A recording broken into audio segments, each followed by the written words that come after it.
तर नमस्कार मित्रांनो, स्वागत आहे पुन्हा एका नवीन व्हिडिओमध्ये। मी रोहित वाकतकर स्वागत करतो तुमच्या सगळ्यांचं आपल्या नवीन एका व्हिडिओमध्ये।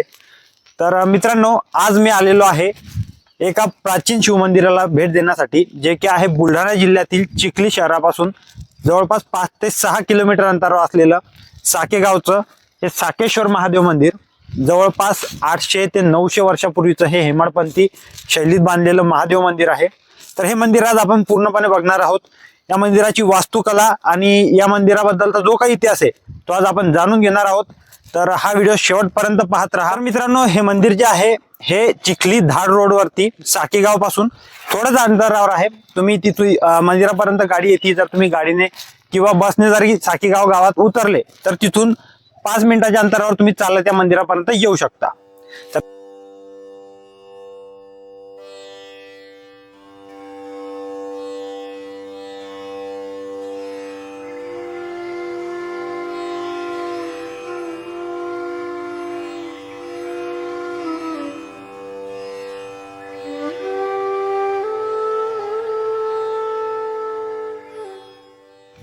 तर मित्रांनो, हे आहे बघा, हा मंडप आहे एक दगडी।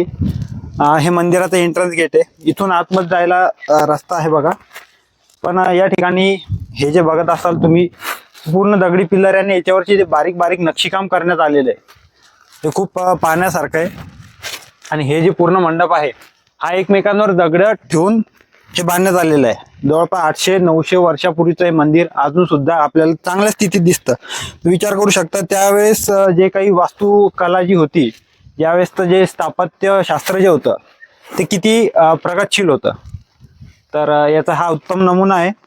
चला आतमध्ये जाऊन अजून आपण मंदिराबद्दल बघूया।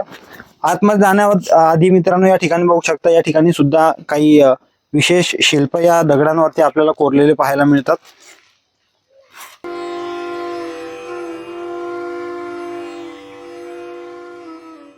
तर हा आहे मित्रांनो या मंदिराचा परिसर। आता हे जे सगळं कन्स्ट्रक्शन तुम्ही पाहत असाल हे आता नवीन बांधण्यात आलेलं आहे। काही वर्षांआधी हे जे पूर्ण जुनं बांधकाम होतं, या ठिकाणी 2 झाड होते आणि भरपूर झाडं होते या ठिकाणी। आणि या ठिकाणचे आता बरेच जे अवशेष आहेत ते नाहीसे झालेले आहेत। तरी आपल्याला बरेच, हे बघा एक नंदीची मूर्ती आहे। हा पण एक नंदी आहे, पण हा थोडा वेगळ्या प्रकारची मूर्ती बनवण्यात आलेली आहे। यामागे सुद्धा काहीतरी वेगळं कारण असेल त्या काळात।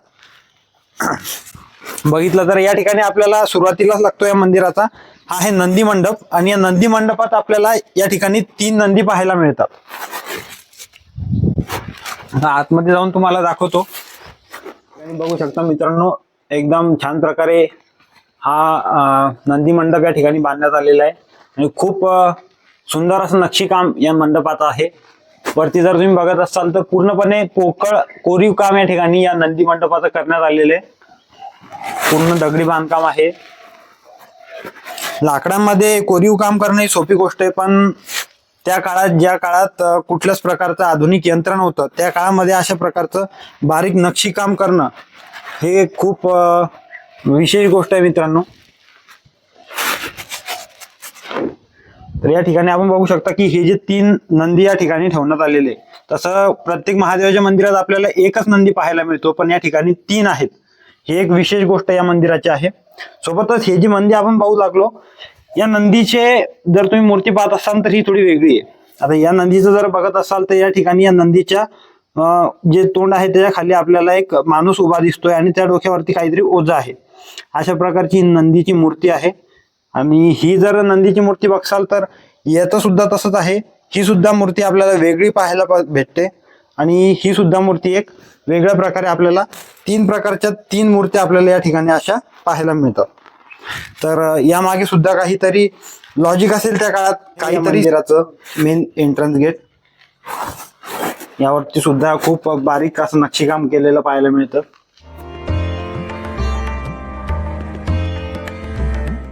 या ठिकाणी एक गणेशाची मूर्ती आपल्याला कोरण्यात आलेली दिसते।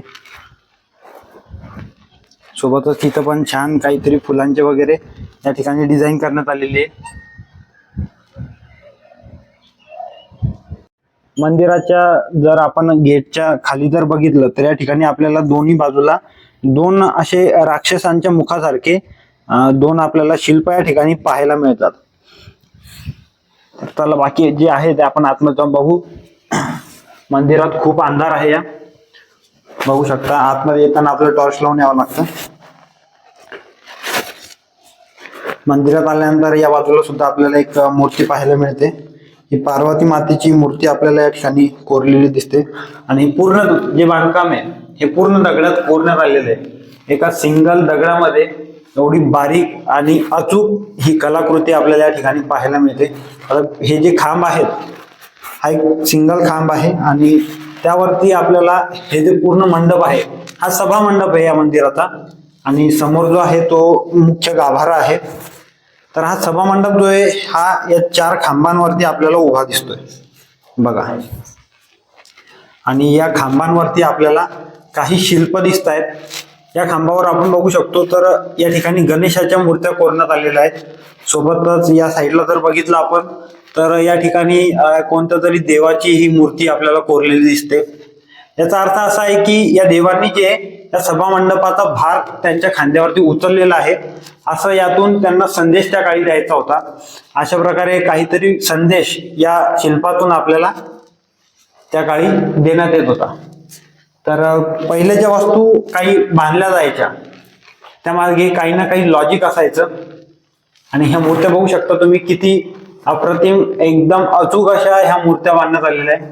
या ठिकाणी एक देवाची आपल्याला मूर्ती पाहायला मिळते. खांब पण बघू शकता तुम्ही.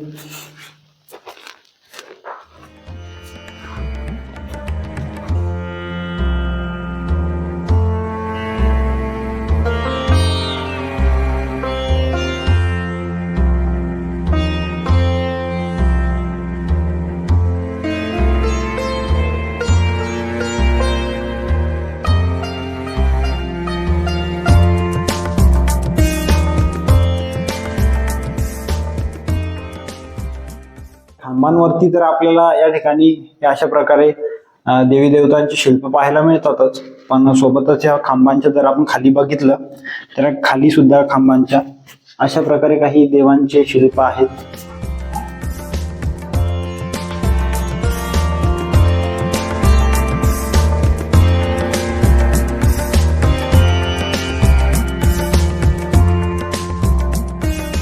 मंदिराच्या आतमध्ये आल्यावर आपण पोहोचलो या मंदिराच्या या सभा मंडपामध्ये. आणि सभा मंडप जे आहे हे पूर्ण या 4 पिलरवर आपल्याला उभं दिसतंय. हे 4 दगडी असे पिलर आहेत आणि यावरती खूप बारीक आणि सुंदर असं नक्षीकाम करण्यात आलेलं आहे. आणि एवढं सुंदर आहे फक्त पाहत राहावं असं वाटतं.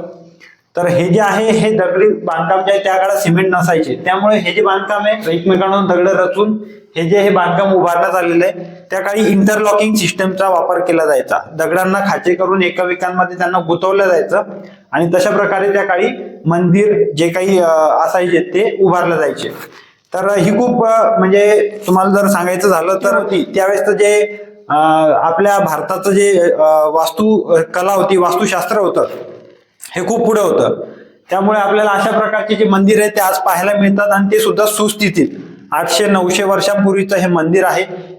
यादव काळातलं जवळपास 800 ते 900 वर्षापूर्वीचं, ज्यावेळेस यादवांचं राज्य होतं त्यावेळेस हे मंदिर आपल्याला पाहायला मिळतं.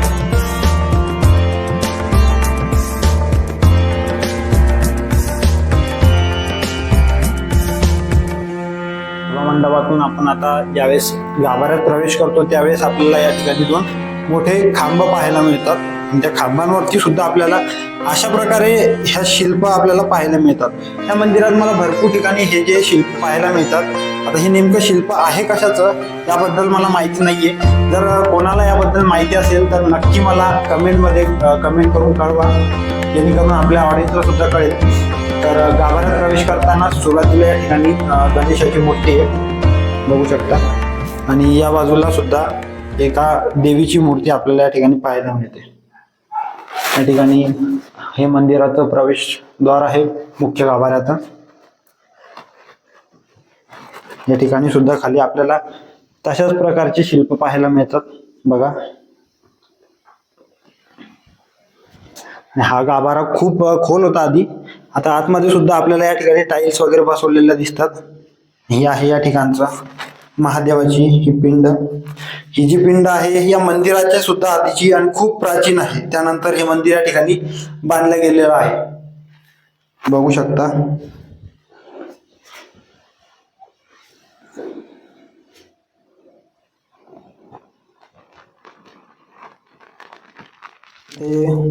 महादेवाच्या पिंडीच्या वरती आपल्याला या ठिकाणी एक माळगी केलेली दिसते, ज्यामध्ये दिवा ठेवलेला आहे आणि हा दिवा सुद्धा दगडी आहे पूर्णपणे.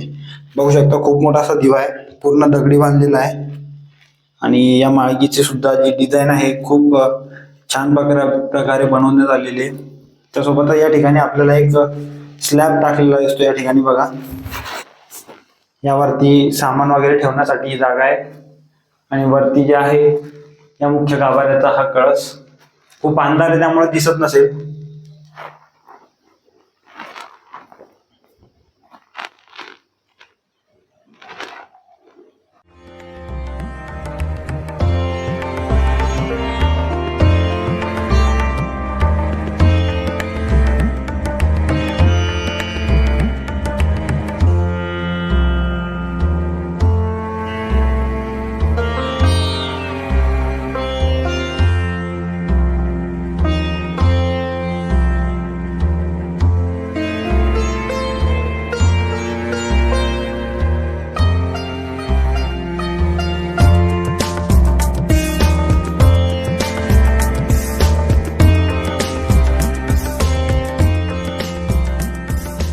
शिल्पकला आपल्याला या ठिकाणी पाहायला मिळते. आता बऱ्याच ठिकाणी मंदिराला तडे गेलेले आहेत, क्रॅक पडलेले आहेत, तरी अजून चांगल्या प्रकारे हे मंदिर उभं आहे. या मंदिराला जर बघितलं आपण, या मंदिराचा कळस बघा. या मंदिराचा कळस बघितल्यावर आपल्याला त्र्यंबकेश्वर मंदिराची आठवण नक्की येईल. कारण हे जे मंदिराचा कळस आहे आपल्याला सेम हे जे मंदिर आहे आपल्याला त्र्यंबकेश्वर मंदिरासारखं दिसेल. या मंदिराच्या बाजूलाच इकडे जर बघितलं आपण तर या ठिकाणी एक राम मंदिर आहे. या मित्रांनो आतमध्ये तुम्हाला दाखवतो. या साकेश्वर महादेवाच्या मंदिराच्या परिसरातच हे एक आपल्याला दुसरं मंदिर पाहायला मिळतं प्रभू श्रीरामांचं. या ठिकाणी 3 आपल्याला दगडात कोरलेले, काळ्या पाषाणात कोरलेले हे 3 मूर्ती पाहायला मिळतात. राम, लक्ष्मण आणि या ठिकाणी सीता मातेची या छान अशा मूर्त्या कोरण्यात आलेल्या आहेत. यावरचं जे कोरीव काम पाहून तरी आता वाटतं की हे आताच्या काळातलं असावं. आणि या ठिकाणी हनुमानाची सुंदर अशी मूर्ती आहे. सोबतच या ठिकाणी ज्या प्राचीन मूर्त्या होत्या त्यांच्या भग्न अवस्थेत असलेल्या हे अवशेष. आणि हा एक त्या काळाचा ओटा असायचा ज्यावरती मूर्त्या ठेवल्या जायच्या. तर त्याच्यावरती सुद्धा छान प्रकारे डिझाईन तयार करण्यात आलेली आहे. बघू शकता हे प्राचीन असं राम मंदिर. आणि हे मंदिराचे जे दगड आहेत हे पाहू शकता तुम्ही एकमेकांवरती रचलेले आहेत. कुठल्याच प्रकारचा यामध्ये सिमेंटचा किंवा कुठल्याच पदार्थाचा वापर करून हे चिटकवण्यात नाही आलेले. या ठिकाणी अशी खांब आहेत आणि खांबांवरती हे दगड रचलेले आहेत. या मंदिराच्या जर साईडनं बघितलं आपण तर या ठिकाणी एक देवीची मूर्ती ठेवण्यात आलेली आहे. आणि मंदिराच्या वरचा जो भाग आहे त्या ठिकाणी आपल्याला जी सरळ एक पट्टी पाहायला मिळते, त्यावरची जे बारीक नक्षीकाम मित्रांनो खरंच कमाल आहे. आपण अशा प्रकारे बारीक नक्षीकाम जे आहे साधं लाकडांवर जरी करायचं म्हटलं तरी ते खूप अवघड असतं. तर हे तर दगडांवरती केलेलं आहे. एका अखंड दगडामध्ये एवढं बारीक काम करायचं आणि थोडी जरी चूक झाली तर पूर्ण जो दगड असतो तो फेकून द्यावा लागतो. तर खरंच त्या काळचे जे कलाकार होते आणि त्या काळची जी कला होती ती आजच्या पेक्षा खूप म्हणजे 10 पटीनं चांगली होती मी असं म्हणेल. कारण आजच्या काळात आधुनिक यंत्र आहेत आणि आधुनिक युग आहे असं आपण म्हणतो, पण माझ्या मते ते जे युग आहे ते खरं तर आधुनिक होतं.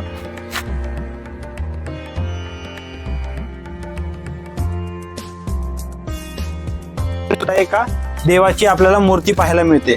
आता या मूर्तीला बघून तरी मला वाटतं की ही नटराज देवाची म्हणजेच महादेवाची मूर्ती आहे. कारण या ठिकाणी हातामध्ये एक त्रिशूळ सारखं काहीतरी दिसतंय. या ठिकाणी डमरू आहे आणि त्यांची जी हे दिसतंय आपल्याला ही मूर्तीची जी पोझिशन दिसते ती तांडव करतानाची महादेवाची ही मूर्ती आहे असं वाटतं यावरून. या ठिकाणी बघू शकता आता हे काही पिलर जे आहेत हे आपल्याला थोडे तिरपे झालेले दिसतात. सोपी गोष्टी नाही मित्रांनो. जवळपास 700-800 वर्षापासून हे मंदिर जसं तसं उभं आहे. तर या ठिकाणी पण एक माळगी पाहायला मिळते आपल्याला. त्यात सुद्धा एक देवाची मूर्ती ठेवलेली आहे. वरती जर बघितलं आपण या मंदिराच्या ठिकाणी तर आपल्याला एक शिल्प पाहायला मिळतं. त्या ठिकाणी एक स्त्री दिसते, तिच्या हातामध्ये कुठलं तरी एक हत्यार आहे आणि त्या समोर एक हत्तीचं शिल्प आहे, ज्याला एक व्यक्ती जो आहे तो ओढून येत आहे. अशा प्रकारचं एक शिल्प आहे आणि त्यावरती आपल्याला गणेशाचं आणि त्यावरती पुन्हा एक कुठल्या तरी देवाचं आपल्याला एक शिल्प पाहायला मिळतं. तर अशा प्रकारे मित्रांनो खूप छान असं स्ट्रक्चर असलेलं हे मंदिर आहे. आणि या मंदिरांवरती अनेक जे कोरीव काम केलेले जे शिल्प असतात त्यामागे कुठली ना कुठली काहीतरी एक गोष्ट असते जी या शिल्पांच्या माध्यमातून त्या काळी मांडल्या जायची. तर हे होतं मित्रांनो साके गावचं साकेश्वर महादेव मंदिर. मंदिराबद्दलची जेवढी काही माहिती तुम्हाला देता येत होती तेवढी मी तुम्हाला दिलेली आहे. तर मंदिराचा व्हिडिओ हा तुम्हाला कसा वाटला, माहिती कशी वाटली हे मला नक्की कळवा. आणि जर तुम्ही आपल्या चॅनलला अजून सुद्धा सबस्क्राईब केलेलं नसेल तर लवकर आपल्या चॅनलला सबस्क्राईब करा आणि असेच नवनवीन व्हिडिओ पाहण्यासाठी जी बेल आयकॉन आहे त्याला दाबून ठेवा आणि ऑलवर सेट करा, म्हणजे नवनवीन व्हिडिओचे नोटिफिकेशन तुमच्यापर्यंत पोहोचत राहतील. तर चला मित्रांनो, घेतो तुमची रजा. भेटूया पुन्हा एका नवीन व्हिडिओ सोबत. तोपर्यंत राम राम.